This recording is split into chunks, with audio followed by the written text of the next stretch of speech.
প্রতিটা ল্যাম্পপোস্টে নেতা শুধু খাওয়ার জন্য ভাগ। এখন তো তিন ধরনের তৃণমূল কাজ করছে। একটা হচ্ছে পুরনো তৃণমূল, তারা এখন চুপ করে মনের দুঃখে বসে আছে। তাহলে সিপিএমের সাথে লড়তে গেছিলাম, এখন তো দেখি তৃণমূল পার্টিতেই সব সিপিএমের নেতা। বলে কার বিরুদ্ধে ওসব কী বলে আরাবুল না ওই শকত ফকত সব কাইজার ফাইজার সব তো দেখি তৃণমূলের সিপিএমেরই হার মাছ সব, তাপস চ্যাটার্জি। তো আমি জিজ্ঞাসা করলাম যে তা তোমরা কেন চুপ করে বসে আছো? বলে দাদা এদের সাথে করা যাবে না, সব তৃণমূলই ওই সিপিএমরাই সব করছে এখন। তাহলে আর কি বলছে, তৎকাল তৃণমূল আর মধ্যে যারা আছে তারা বলছে ঠিক আছে চলছে, কখনো পাইলেই খাই, যা দিচ্ছে তাই একটু খেয়ে নিচ্ছে।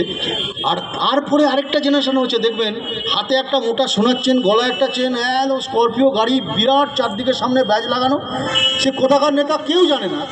সে হচ্ছে তৎকাল তৃণমূল, মানে মাল নিচ্ছে বলে আকাশের অবস্থা খারাপ, কালকে আছে নেই জানি না, দিদি থাকবে কিনা তাও বুঝতে পারছে না, যা মাল পাচ্ছে লুটে পুটে লে অন্য জায়গায় চলে যাবো। এই হচ্ছে তৎকাল। এই তিনটা তৃণমূল চলছে এখন পশ্চিমবাংলায়। তো এই রাজত্বে পড়ে এখন শুধু